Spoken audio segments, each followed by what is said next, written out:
The job market, they discriminate. Hey everyone, welcome back to my channel. If you have subscribed already, I would like to say thank you. But if you haven't, kindly check there and subscribe, and please turn on the bell button. That's your post notification, so that anytime I post, you get to see it. Thank you. Alright, so guys, today I will be talking about my experience as a black person living in Vietnam.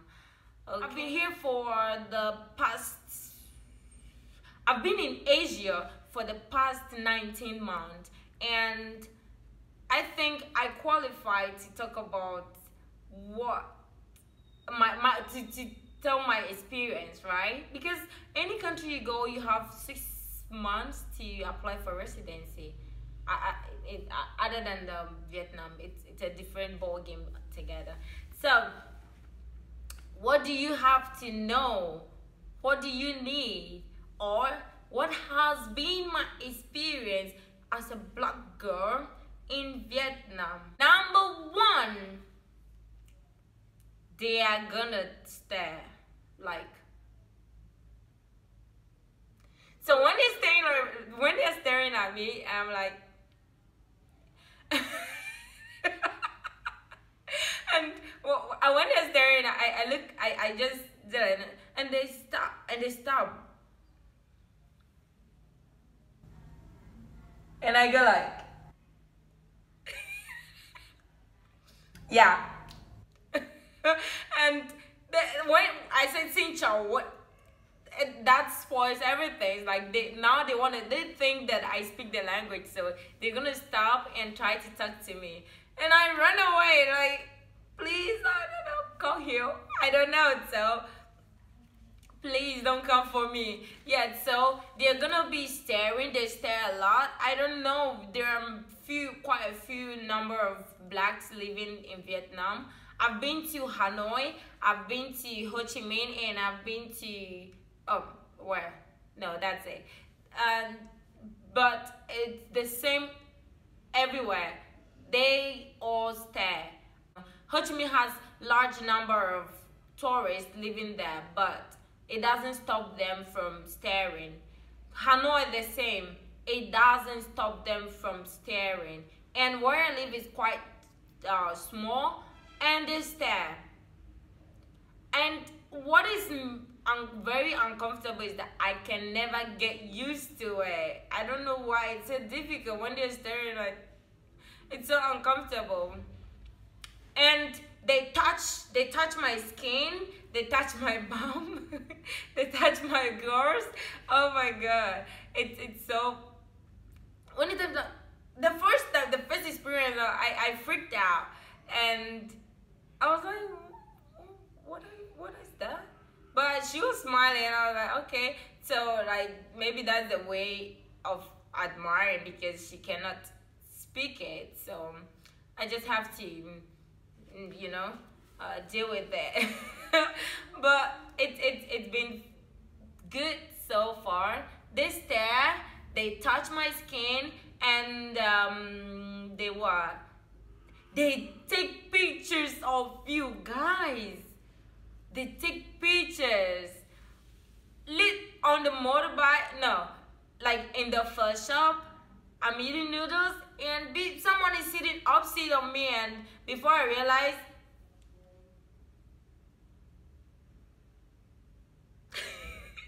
and I dropped the spoon, my chopsticks immediately, and I'm like, oh. I said within myself, please, can you just ask me, can I take pictures of you or not?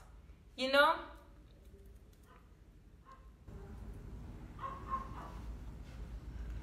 So in the first shop, they take pictures of me secretly. I'm eating, enjoying my food, and before I realize, they hide the camera. They try to hide the camera, but I see it, and I'm like,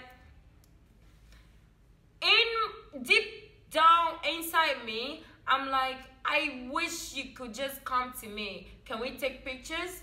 Because they do. There are people who come to me photo, they don't speak English, but when they say photo, I know what it means. So, and I go like, so I know there are pictures on Facebook, because they like posting on Facebook. There are many pictures of me all over, like, and it's the same style. Like that. So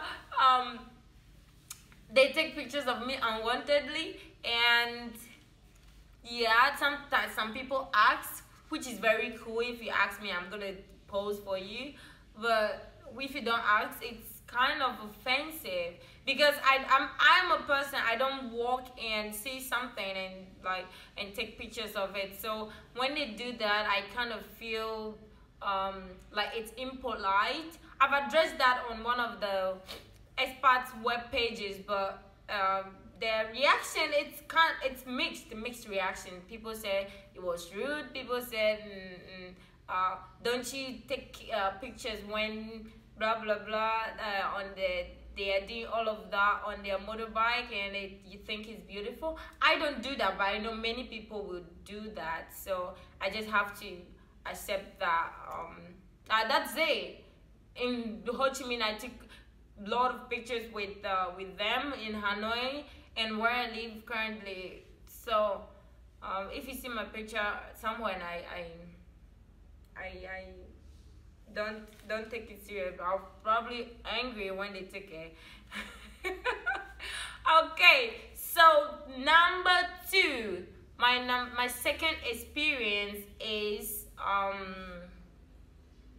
what? Getting visa as a Black African.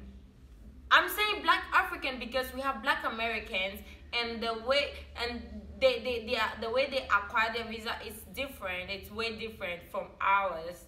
So if you're a Black person and you want to come to Vietnam, how can you get visa? You need an agent.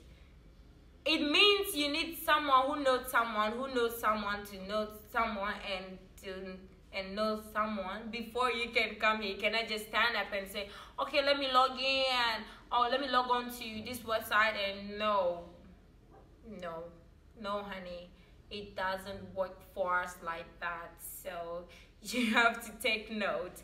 And because I came here first and I had to go for visa run, which all expats do actually, but the duration, I have business visa and I have to go like 3 months all the time, and other people like Americans, the Europeans, they have longer terms. So when I went to Philippines, that was my second time, and something happened. I couldn't get visa back, so I had to stay in Philippines, and I got a job. I taught a pilot from Slovakia, and he wanted us to, I was teaching him basically 6 hours to 7 hours a day, and he will go to the beach, like he would like to swim, then from swimming he comes to class and all of that. Then at a point in time he said, I think I'm tired of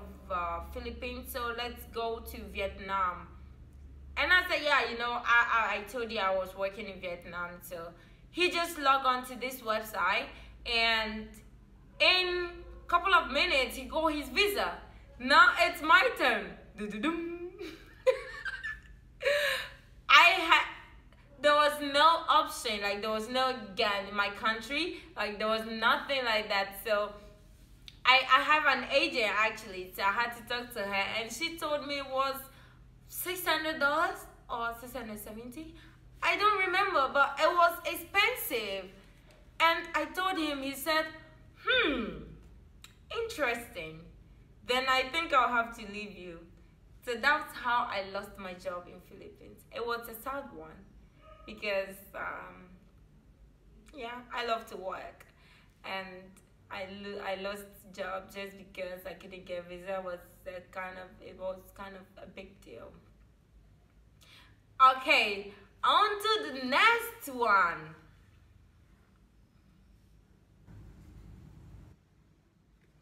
Experience number 3. What is it like for you as a black person to get a job in Vietnam? When I came first, I was introduced, but I didn't have a good experience. I didn't have good experience with those people, so I had to leave, and I decided to look for my own job. I'm not gonna depend on anybody. And when I did, yeah, that time I heard, I saw horrible things. Okay, so basically, because I'm black, I will send my CV, all of that, and during the interview, they say, oh, she's black.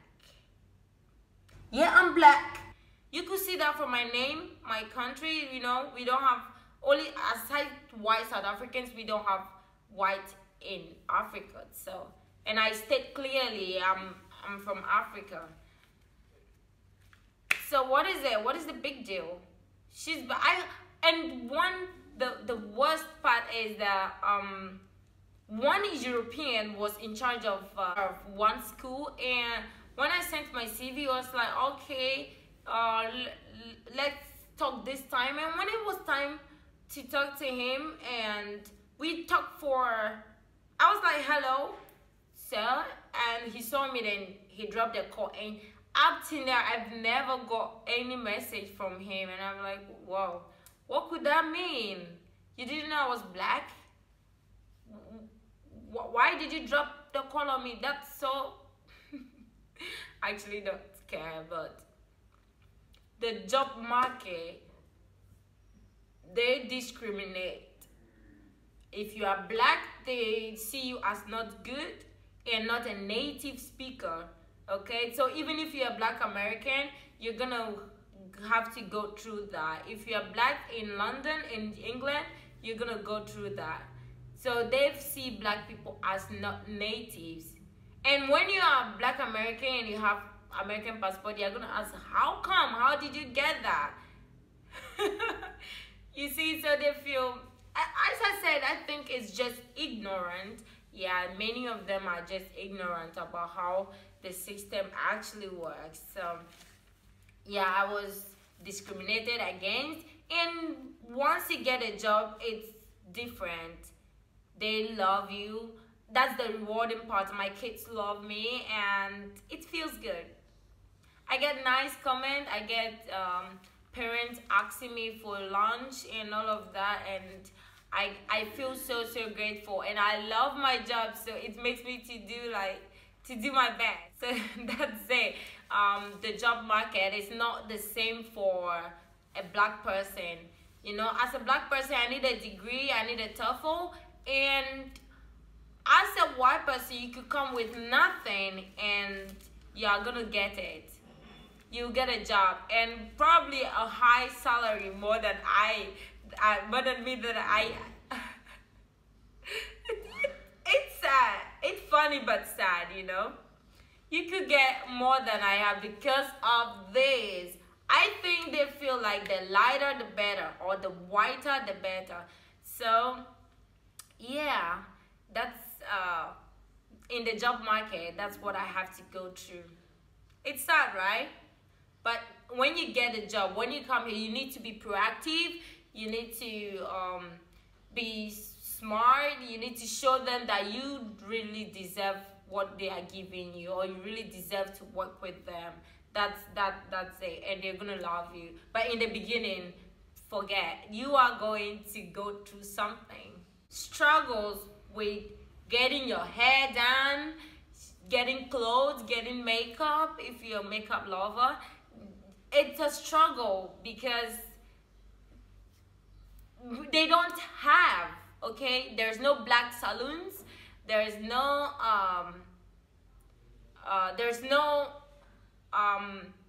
black makeup, you know, tones, shades for black people. There isn't any. There is absolutely nothing for black people. No shade. You know, we also ranged in different, but there is nothing, unless you are like mixed, probably you get something. But if you're pure black like me, you not get it. I've got eyebrow pencils. That's it. Aside that, you're not getting anything. And my clothes, I go through. My clothes, I basically shop from outside, but that is a lot. It's expensive because they are taxable.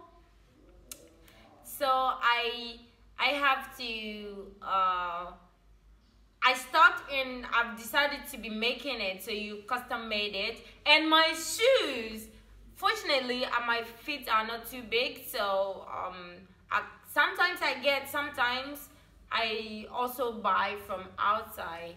But I've stopped. Currently, I'll be making everything for myself here in Vietnam. Last but not the least is Black entertainment.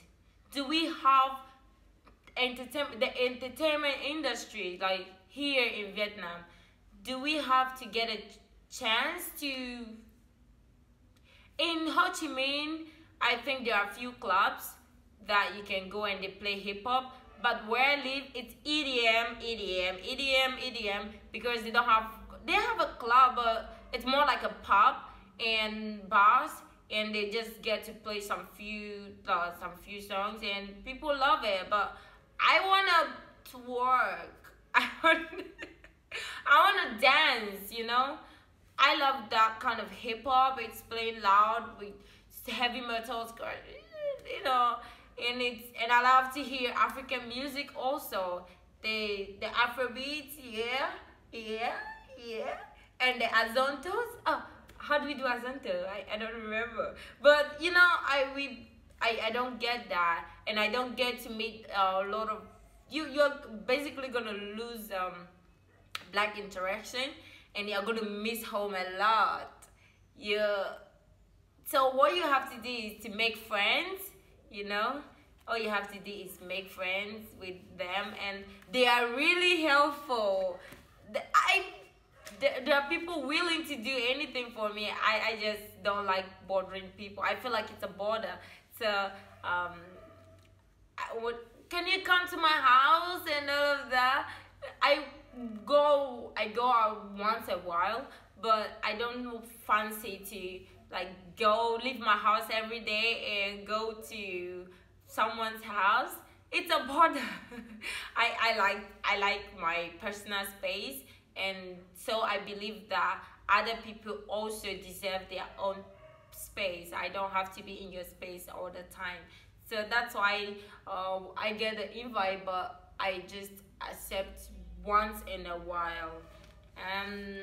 What was I saying? Experience says I've had as a Black person living in Vietnam. So kindly like this video, share, and comment below.